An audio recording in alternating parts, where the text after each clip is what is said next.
Hey everybody, I'm Elena S. Blair. And I'm Sandra Cohn. We are the ladies behind Lady Boss Workshops. And we're back with another video this week. So listen, this week I want to talk to you about blogging. We want to talk to you about blogging. Whatever, she just wants me to sit here and look good on the side. No, but for real. She's the blogging expert. Listen, I'm kind of obsessed with blogging. And one of the reasons I'm obsessed about it is because I just keep learning more and more about how important it is. And I think as photographers, this is the most underused page on our websites, you guys. And so that's what I want to talk to you about today. So, you know, I'm very passionate about SEO and using SEO to boost your business and to bring you business and to bring you clients and clients you love. And one of the best ways you can do that is by blogging. Now, where a lot of people go wrong with their blogs is they really just use them as an extension of their portfolios, where they just throw up pictures and they don't say anything, or they say just a little bit. I just did that last week. I'm always learning. Always a we student. all make mistakes, Yeah. lifelong learners. Mm-hmm. But you know what? It's something, it's really common. I used to do it too. I'd put up like one picture and say, oh my God, aren't these baby toes adorable? And then that would be it. But if you're using your blog that way, you're really doing yourself a disservice and you're doing your clients a disservice. So today I just want to share 3 things that you can start doing right now to turn that blogging mess around and start really using your blog to pull in ideal clients and to boost your SEO. So let's do it. Shall we? Yeah, let's do it. Okay, Chime in a little bit. so the first thing that you need to do, I have my notes. We love our notes here to keep us on track. Yes, The we first, we can't stay on track. No. Okay, the first thing you need to do to really boost your blog is you need to start using it as a place to create and post amazing content. Now, I talked a lot about this in my other post on blogging, or I'm sorry, on boosting your SEO, and I talked about the importance of creating really high quality content. And in fact, Google's own website says that creating high quality content is I'm going to read it, here it comes, is the single most important thing you can do to boost your SEO. The single most. And just to make a parallel here, you guys, this is also when we were talking about Facebook last week, and when we were talking about Instagram a couple weeks before.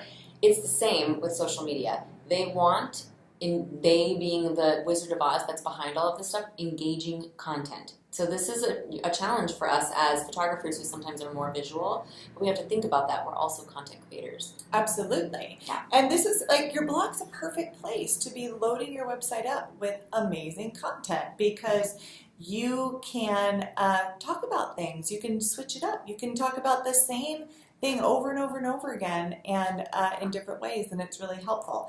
Now, I'm not going to get too much into this right now because I did do an entire blog post and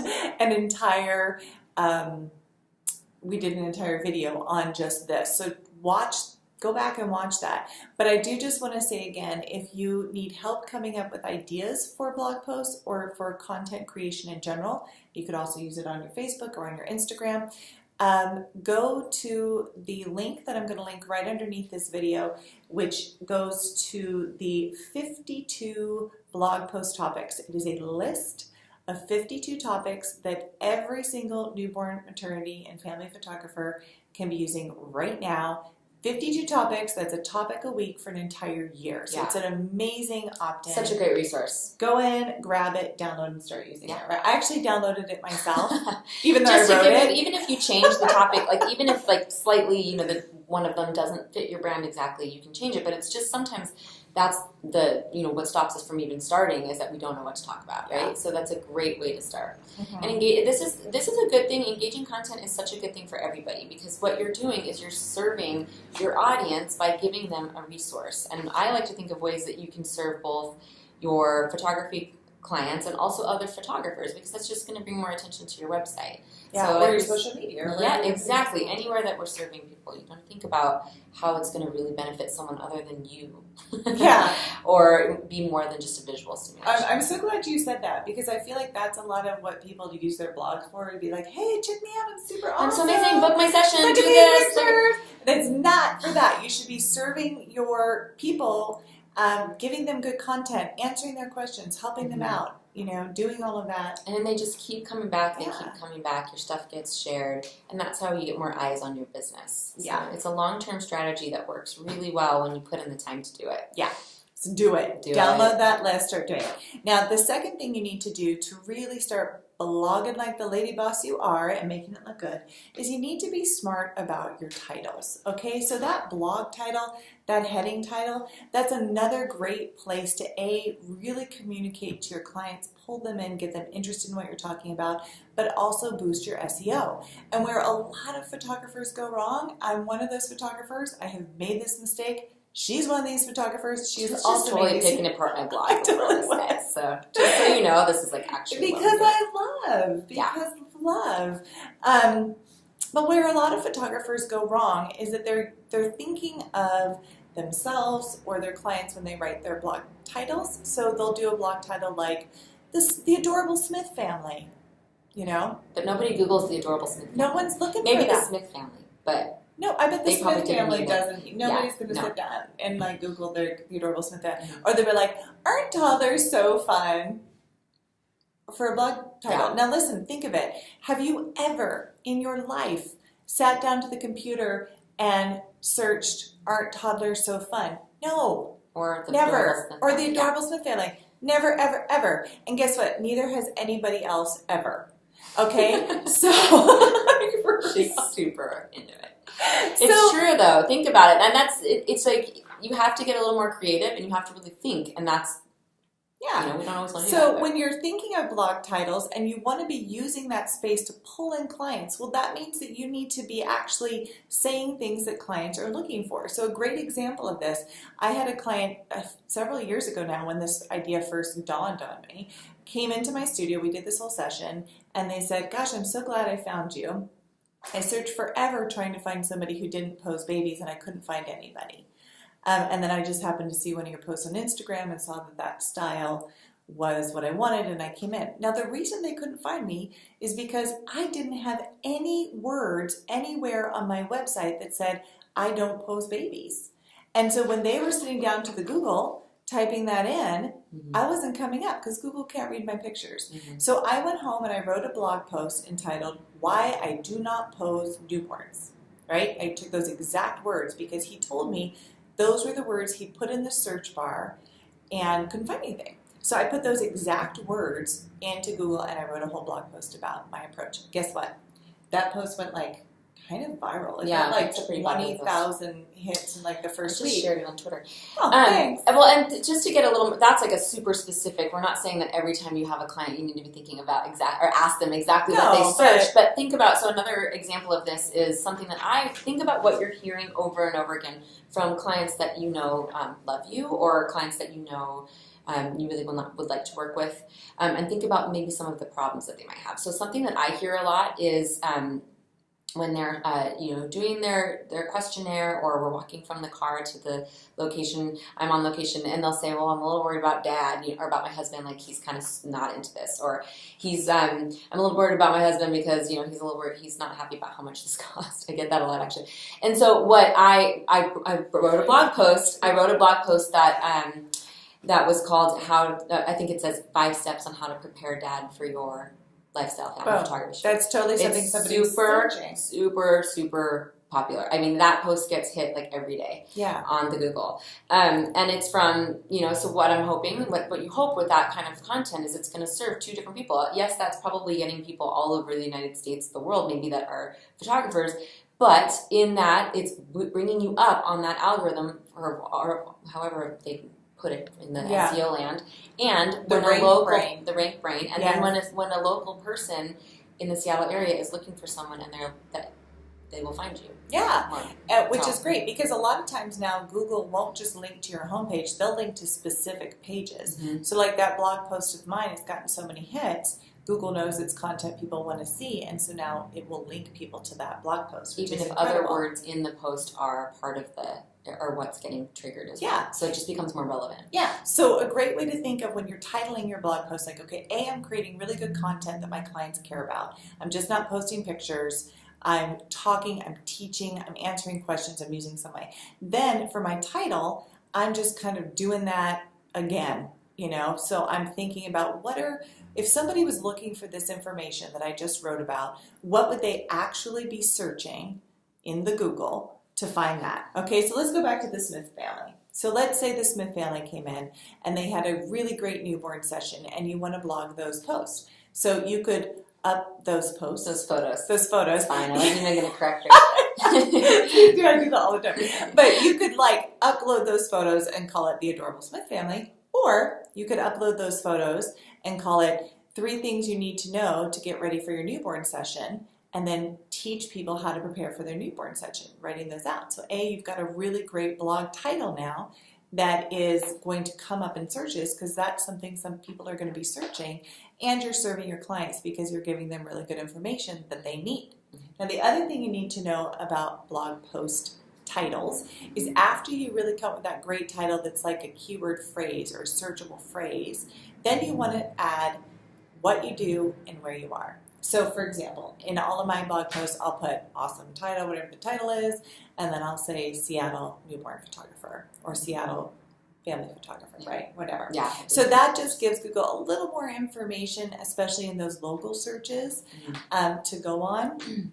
Now, there's a whole bunch of controversy around keywords and keyword stuffing, but I think at this point in SEO, putting that little bit in is still helpful. It may change because even just as recent as last year, the Rank Brain Google was looking for different content than it is now, different things. So I'll keep you posted if that changes. But for now, think about your titles. What are your people searching for? Use that and then tell them where you are and what you do. Okay? Now, the third thing that we all need to be doing to blog like a boss or like a lady boss is we need to summarize our posts. So when we are writing on the internet, we need to always be aware. Apparently I can't talk today. We need to always be aware of how people read on the internet. And that is, most of the time, people are reading on their phone, so in the palm of their hand. They're probably at their kids' swim lessons or soccer games or walking down the street. Don't do that. It's very unsafe. But you know what I mean? People are distracted. When people get on the internet, they don't sit down and read a gigantic document. They skim. And so when you're writing your blog posts, help them and summarize. And when you're summarizing, if you look at the blog post underneath this video or go to the blog post, we'll link it in this video if you're watching on YouTube, I show you exactly what this looks like. But what you can do is within the blog post body, you can use H2 subheadings, and you'll see that when you're formatting. And what that means is that it's like the lettering is bigger. Yeah. So for the skimmer, yeah, you're going in and you can see the key points of the blog article. Still get something out of it, even if you're not going to read all. And then whenever I start talking about this, people are like, oh, I don't know what to say, what to call my subheading. What I tell people is think of the main points that you're trying to get across in your post, and your subheadings should be just that. So, for example, in this blog post, I'm going to read all of this because I don't want to mess it up. So, in this blog post, I'm calling it 3 Steps to Better Blogging, and my subheadings, where are they? Are create engaging content, be smart about your titles, and summarize. So if somebody just saw my title, right, about 3 Steps to Better Blogging, they could just look at those bolded subheadings and know what the article was about. Mm-hmm. I read like that all the time. I feel like that's how I read blogs. That's how everybody reads blogs.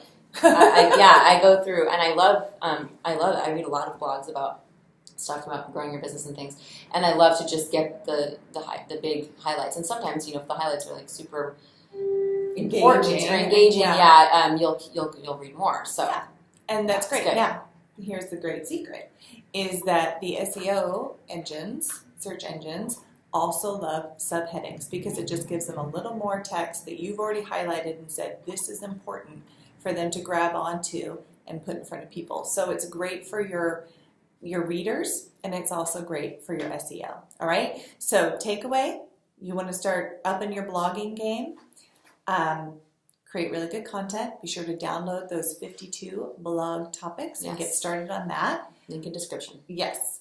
And create really good titles that make sense. All right? I'm looking at you. No, I'm kidding. I do it too. Mine's a hot mess. I'm working on it. I'm learning.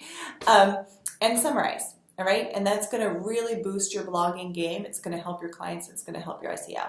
Now, you know we love our giveaways here at Lady Boss. And so in addition to linking those 52 blog topics, I also created a template of how to craft a really killer blog post. So be sure to download that. And you can just have it just taped, to your wall or on your computer screen so you can make sure you're hitting all the notes as you are going through and doing your blog. It's a really great little free opt-in.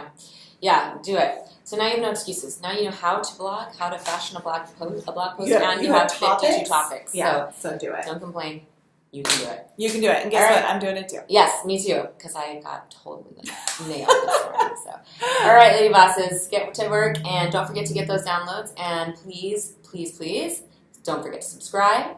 Give us a thumbs up. Leave a comment. We try to get in there and respond to all of our comments. So please leave a comment. And share and tell your friends. Absolutely. All right. Okay. All right. Have a great week.